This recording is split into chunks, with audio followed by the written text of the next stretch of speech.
is up, my geeks and freaks? Big Girl Geek here with a brand new review. And we're here for Batwoman Season 2, Episode 5, Gore on Canvas. So, was this episode geek? 3, 2, 1. Let's get into it. What is going on, my Batwoman fans? I love this season. I've loved this show from Season 1, whether it was Ruby or whether it's Javicia. I've loved Batwoman. I've said it a million times throughout the entire first season and so far through Season 2. Best new show. Even though this is on sophomore run, it's one of the best shows on the CW as far as writing, and it's, for me, I'll never miss an episode of Batwoman. I'm loving it. I think the villains are top tier. I think the way that they do the action sequences is top tier. Like, we're seeing like shootouts and people getting their throats slashed and things like that. Like, we're seeing what a realism.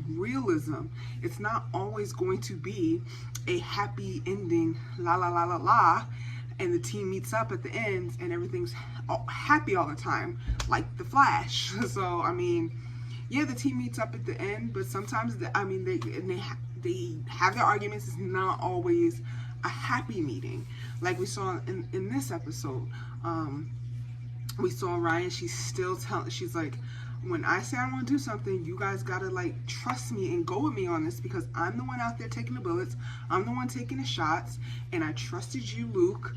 And the crows acted like the crows. So we got a really nice moment though before that last scene that I just talked about. We got a really nice moment with Luke and Ryan, and they're opening up and they're becoming closer. I mean, it's not going to happen overnight. It's 5 episodes in. I expect it to maybe be a couple more episodes before they are really, really close. I mean, her and Mary, of course, they're girls. They have that instant connection and that bond, and it's going to take some time for Luke. There was another cute moment when she was getting all dolled up for this gala event, and Luke was like stumbling over his words because she looked really beautiful. We got a new villain introduced, Wolf Spider. He was giving me very much, he is a DC comic character. He's giving me very much, he looked like Kick-Ass at first, so I didn't even realize who he was. And then he also looked like Black Spider. I'm like, wait, what? But no, when she said it, Wolf Spider, I was like, okay, Wolf Spider, that makes more sense. Duh. But I just couldn't connect it because he just looked like Kick-Ass to me, if you guys know that reference. And she did tell Mary about the kryptonite wound, but Mary treated it, said it just might be infected, gave her some like antibiotics, pain meds or something.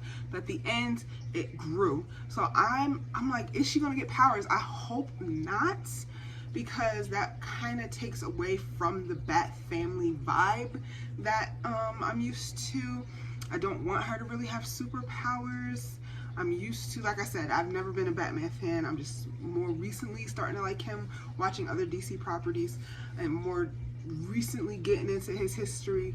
Like, I know from other stuff, Batman, Robin, Nightwing, Batgirl, I know that, but like really just looking into the Bat history, I've never read a Batwoman comic, wasn't familiar with her, but from what I know, they're just a team of really good fighters, and I really just don't want them to have powers. But I don't know what that wound is doing to her.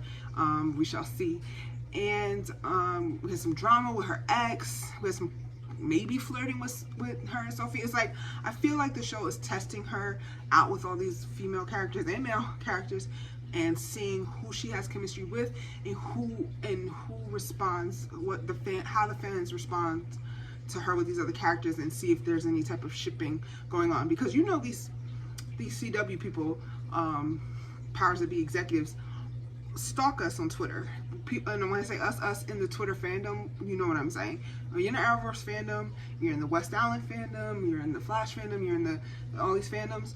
You know that these people are stalking us, and they also watch certain YouTubers. That's how certain YouTubers made it into Legends of Tomorrow. So they read comments, they're all over social media seeing how we respond to it. So I feel like they're testing her with, like, is she gonna have any Luke fans? Her and Luke, are fans gonna want her and Sophie? Are fans gonna want her and Alice? Testing that. I personally love Luke and Mary. I want them to get together. I think the writing's on the wall for that, and the actors know about that ship. I think it's Hamill Fox or something like that. So I hope they go in that route. As far as Ryan, I really don't know if I want her with Sophie, because that's kind of like you're just putting Sophie with whoever is going to be Batwoman, and I think she deserves more than that. But maybe they will go with that.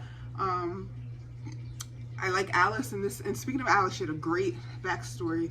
It's like a B story with Ocean, and her and Ocean has some type of relationship on that island. They're pulling like an arrow, and they're both not remembering because the fire messed up their memories. So I kind of like her and Ocean. Right now, I think Ryan and the girl that she's with now, her ex, not really feeling them.